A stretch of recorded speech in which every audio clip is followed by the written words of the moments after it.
Vriende, ons lees vanmôre uit Johannes hoofstuk 10. Dit is 'n bekende deel. Daar selfs mense wat Johannes 10 uit hulle kop uit ken. Ek gaan net 'n paar verse lees van Johannes 10. Ek gaan nie die hele deel lees nie.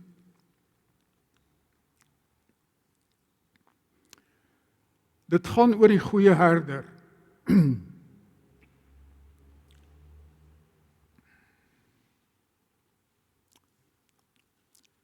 Deur Jesus wat vir sy disippels preek en dan sê hy vir hulle: Dit verseker ek julle, wie nie deur die hek in die skaapkraal ingaan nie, maar van 'n ander kant af inklim, is 'n dief en 'n rower. Maar hy wat deur die hek ingaan, is die skape se herder. Vir hom maak die hekwagter oop.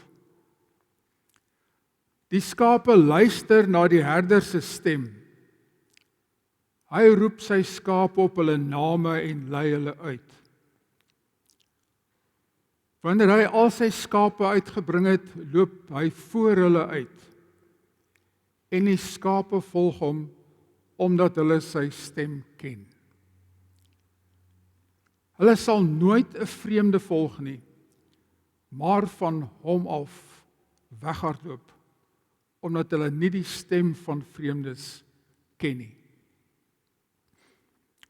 Ek is die ingang. As iemand deur my ingaan, sal hy gered word. Hy sal in en uitgaan en veiding kry. 'n Dief kom net en steel en slag en uitroei. Ek het gekom sodat hulle die lewe kan hê en dit in oorvloed. Ek is die goeie herder. Die goeie herder lê sy lewe af vir die skape. 'n Huurling is geen herder nie, en dis nie sy eie skape nie. As hy 'n wolf sien kom, los hy die skape en hardloop weg, en die wolf vang die skape en jaag die trop uitmekaar. Hy is 'n huurling en bekommer hom nie oor die skape nie.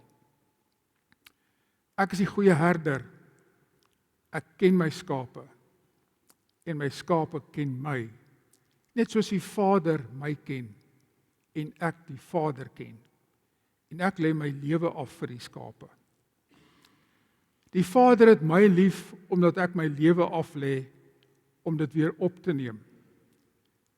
Niemand neem dit van my af nie, maar ek lê dit uit my eie af. Ek het die volmag om dit af te lê, en ek het die volmag om dit weer op te neem. Dit is die opdrag wat ek van my Vader ontvang het. My skape luister na my stem, ek ken hulle, en hulle volg my. Ek gee hulle die ewige lewe, en hulle sal in alle ewigheid nooit verlore gaan nie. Niemand sal hulle uit my hand ruk nie. Die wat my Vader my gegee het, is die belangrikste van almal, en niemand kan hulle uit die hand van die Vader ruk nie. Ek en die Vader is een. Tot daar. Johannes 10 vers 11. Ek is die goeie herder. Die goeie herder lê sy lewe af vir die skape. En vers 28. Ek gee hulle die ewige lewe, en hulle sal in alle ewigheid nooit verlore gaan nie. Die tema om herder te wees vra 'n prys. Jou lewe.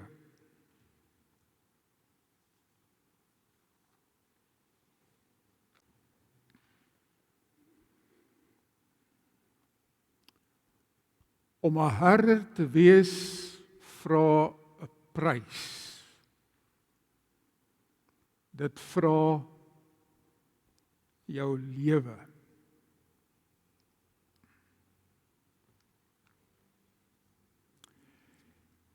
Hierdie deel van die evangelie word op 'n baie eenvoudige manier verkondig en oorgedra. Vir die disippels en die mense van daardie tyd is dit amper 'n deel van die kinderbybel. Want almal het die herders en die skape rondom hulle geken. Die stories om hulle, die gebeure om hulle. Die Israeliete het die verhale en die geskiedenis van Dawid geken en die Psalm van Dawid amper dag na dag opgesê. Die Israeliete het die verbond met Dawid en Abraham opgesê. En as ons die woord verbond gebruik, moet ons onthou, 'n verbond is nooit 'n kontrak waarin jy so vassluit dat die een persoon met die ander persoon dieselfde ooreenkoms het nie. 'n Verbond wat die Here met sy volk sluit, is 'n vasbinding van 'n verhouding. En dit is nie 'n kontrak soos 'n testament nie, ja ook, maar 'n verbond is waar God eintlik as die een party kom en vir Israel sê, ek wil jou hê. Dis 'n verbond. En dan sê Israel, ek kan nie anders nie. Goed. Dis 'n verbond. 'n Verbond spel die woorde vrye genade. Dis anders as 'n kontrak. Dis meer oorvloedig as 'n kontrak. Want dit spel ook die woorde van, dit kom uit die hart uit. En dat ek kan net volkome op God vertrou. Daarom praat die profete almal, Jesaja, Jeremia, Sagaria en al die ander, oor die verbond en nooit oor 'n kontrak nie. En as ons ook in die Nuwe Testament lees, dan lees ons van hierdie beeld van die diere. Lukas 15, die skaap wat gevind is. Paulus, die leiers van die gemeente, is herders. Petrus wat sy opdrag kry, laat my skape wei. Dis 'n beeld wat ruim is in die Nuwe Testament, wat leef in die gedagtes van die Nuwe Testament. Want die mense ken dit.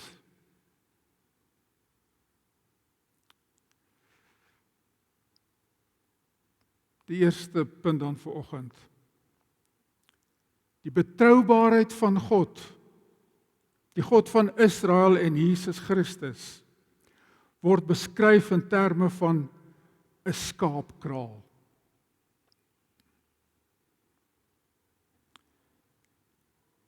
Johannes 10, 'n skaapkraal. 'n Skaapkraal in 'n Palestynse huis. Dit kan op verskillende plekke wees. Die kraal kan aan 'n huis wees, sommer aan die huis gebou met 'n hek. Dit kan aan 'n grot wees, aan die grot vasgebind met 'n hek. Dit kan in die middel van 'n veld wees, kan hierdie kraal gebou wees met 'n hek. Want dis waar die mense hulle skape oppas, maar elke keer met 'n hek. Want wat gebeur met die hek? Dit is waar die herder ingaan. En waar die herder ingaan, daar lei hy sy skape uit. En dis waar die skape weet, kom die herder in en mag die dief nie inkom nie. Want die skape ken die stem van die herder. As die herder kom en hy praat of hy fluit, dan kom die skape aangehardloop. Die van u wat diere ken of van perde ken, as hulle eienaar fluit of roep, dan sien jy hierdie dier aangehardloop kom. Maar as vreemdes kom, dan staan hy dier stil. Die skape van daardie tyd, as die eienaar fluit, dan kom daai hele trop. Maar as 'n vreemde kom, reageer hulle glad nie. So die trop ken die stem van die herder. En hierdie is die vergelyking met die stem van Christus. Hierdie allegorie kom praat van Christus. Die gemeente ken die stem van Christus. Hulle sal nooit die stem van 'n vreemde navolg nie, want hulle ken Christus se stem. Hierdie is 'n baie goeie vergelyking met Christus en die Fariseërs. Want die Fariseërs en die mense van daai tyd het Christus uit die sinagoges uitgejaag. Hulle wou nie sy stem hoor nie. En nou kom praat Christus in Johannes 10 daarvan. Hulle wou nie 'n verhouding met hom gehad het nie.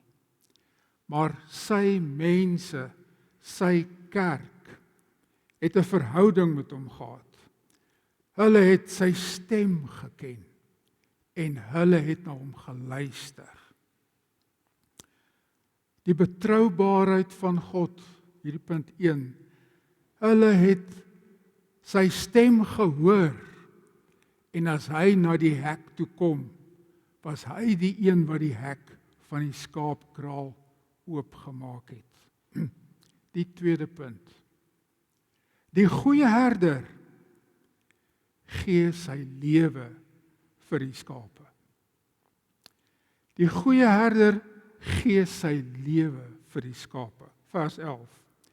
Die goeie herder lê sy lewe af vir die skape. Dis 'n radikale stelling. Die woord goed in Afrikaans is nie soos die woord goed in Grieks nie. Ons moet so 'n bietjie 'n vergelyking tref. Die woord in Afrikaans, goed, is so 'n bietjie van 'n kleurlose woord. Ons sal nou nie almal daarmee saamstem nie, maar kom ook vergelyk dit 'n bietjie. In Afrikaans sê ons, gebruik ons die woord in 'n algemene betekenis. Hoe gaan dit? Goed, dankie. Hoe was die ete? Goed, dankie. Ons sê nie iets spesifieks nie, maar ons bedoel iets positiefs. As die Grieks goed sê, dan is dit iets anders. Dan kan mens dit toepas op die herder en nie op die huurling nie. As die Griek sê goed, dan beteken dit 'n paar dinge. Dit beteken dis reg. Jy kan deur die hek gaan. Ons praat nou oor die herder. As hulle sê dis goed, dan kan jy deur die hek gaan, want die herder is goed.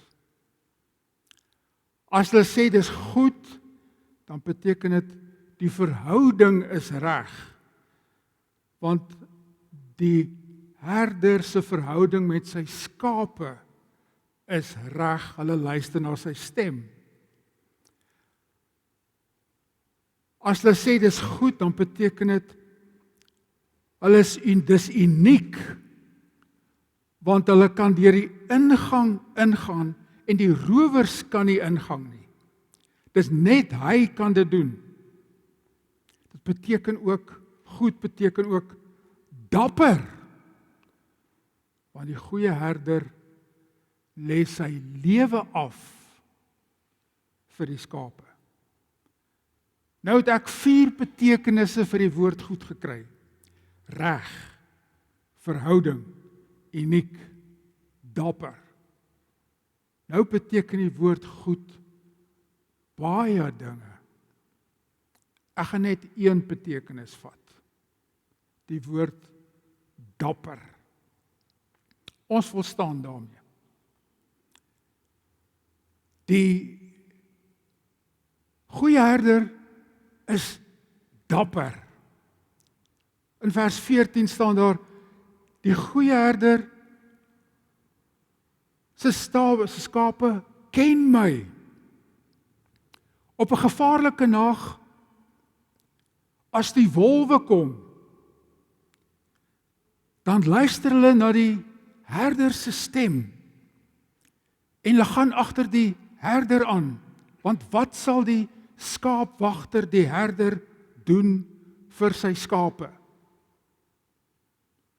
Hy sal hulle beskerm en selfs sy lewe vir hulle aflê. Hy is dapper. Die goeie herder is dapper. Hy tree in gevaar op, selfs vir sy skape. Christus het gekom om sy lewe te gee vir sy skape. Hy's dapper. En daarom is sy skape gelukkig as die herder by hulle is. Dis nie eenvoudig nie, dis 'n intense verhouding tussen die skape en die herder. Dis 'n goeie herder. Want die verhouding tussen die skape en die herder is 'n verhouding wat al hierdie dinge omsluit. En geen ander herder kan hierdie verhouding vervang nie.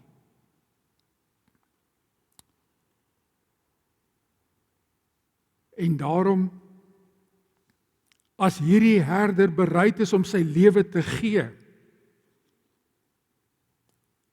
vir sy skape, is daar nog een ding wat bykom, en dit is die derde punt. Hierdie vrygewige herder gee aan sy skape die ewige lewe. Dis vers 28. Niemand ruk hulle uit my hand uit nie. Dis 'n ongelooflike woorde, natuurlik, maar hierdie is 'n allegorie. Al die godsdienstige betekenisse word hierin na vore gebring. Johannes 10 vers 28. Ek gee hulle die ewige lewe en hulle sal in alle ewigheid nooit verlore gaan nie. Die ewige lewe is gebou op eienaarskap van die skape. Hy ken sy eie. Hy gee hulle die lewe. En hulle is sy eiendom dan toegepas op die gemeente vir altyd. Vir altyd. En nou moet ons bietjie gaan dink daaroor.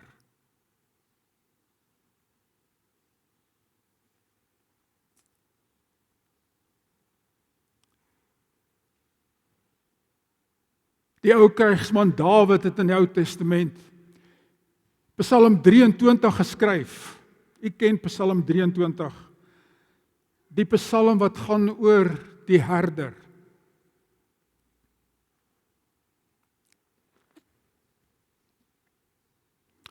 Maar verstommend genoeg was hierdie koning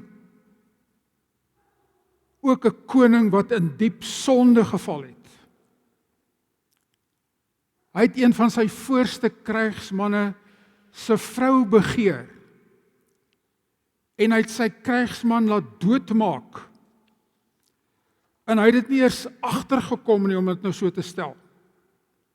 En hy het saam met hierdie vrou geleef totdat die profeet Nathan na Dawid toe gekom het en vir hom 'n storie vertel het en Dawid het self gesê, maar daai ou moet ons doodmaak want daai ou tree verkeerd op. En toe sê Nathan vir hom, maar jy is die man wat verkeerd opgetree het. Toe kom Dawid tot bekering, tot insig.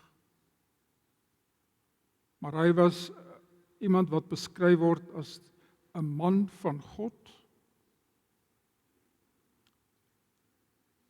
En daarna skryf hy Psalm 51. Wees my genadig, o God, in die troue liefde. Wis my oortredinge uit in groot barmhartigheid. Teen U alleen het ek gesondig. U verwag opregtheid diep in 'n mens se hart. Neem tog my sonde weg.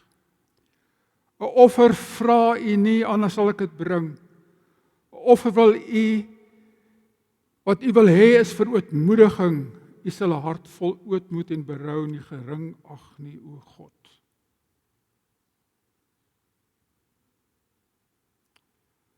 'n Man wat aan God behoort het vir 'n groot deel van sy lewe, diep gesondig het, afgedwaal het, en nou bring die Here hom weer terug. Wat sê 'n mens daarvan? Mens kan dit amper nie verklaar nie. Behalwe as 'n mens punt 3 lees en sê, die vrygewige herder Jesus Christus hou daarby dat as hy die lewe gegee het, gee hy ook die ewige lewe. Mens kan dit nie verklaar nie. In die Nuwe Testament kry ons vir Petrus, wat vir die Here Jesus sê, al sal almal U verlaat, ek sal U nooit verlaat nie. En wat gebeur met Petrus? As die Here Jesus gevange geneem is, 3 maal ontken hy die Here. En toe kraai die haan, u ken dit. Toe kom hy tot groot berou en loop weg. En Christus het nog vir Petrus, sy naam was Simon, die naam Petrus gegee, rots. En na die opstanding van Christus kry Petrus die opdrag. Jy moet 'n herder wees. Laat my lammers wei. Dieselfde gebruik van die simboliek. Laat my lammers wei. Ek het jou gekies. Jy het geval en gesondig, ek het jou teruggeroep, jy het weer opgestaan, ek het jou nie verwerp nie, jy's terug, deur die genade van God, die ware, egte herder, lê sy lewe af vir die skape, ons sien dit, ons glo dit, Christus laat sy mense nie gaan nie. Hy hou die swak mense soos hierdie geloofshelde Dawid, Petrus vas. Hy hou ons vas deur Christus Jesus ons Here. Ons kan net op hom vertrou. Vers 28. Ek gee hulle die ewige lewe. En hulle sal in alle ewigheid nooit verlore gaan nie, sê hy van sy gemeente en dan ons sy skape. Niemand sal hulle uit my hand uitruk nie. Alleen deur sy groot genade. Soli Deo Gloria. Aan God die eer. Amen.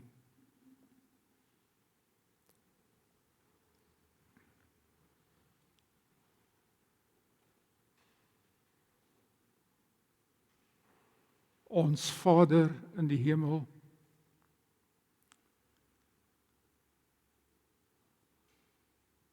wanneer ons hierdie deel in die skrif lees, wat ons nie 100% verstaan nie, maar waarin ons die diep greine van genade, van die eise van gehoorsaamheid, van die opvoeding van dat ons ore moet oop wees en luister, en dat die gemeente hulle oë op U moet hou soos skape wat hulle oë op die herder moet hou. Dan is ons eenvoudige gebed vanmôre. Gee dat ons oë op U sal hou. En dat ons ore oop sal hou vir U stem. Dat ons vir U kan navolg waar U ons ook al lei in ons lewens. Ons weet ons is nie volmaak nie. Ons weet ons is sondig. Ons bely dit ook met berou. En ons dank U vir die hoop wat ons vanmôre ook kry uit U woord. Daarom bid ons dat U ons sal bewaar van sonde, van oortreding, van kortsigtigheid. Maar ons bid terselfdertyd, gee dat U ons al beter en meer gehoorsaam aan U woord en aan U stem sal maak.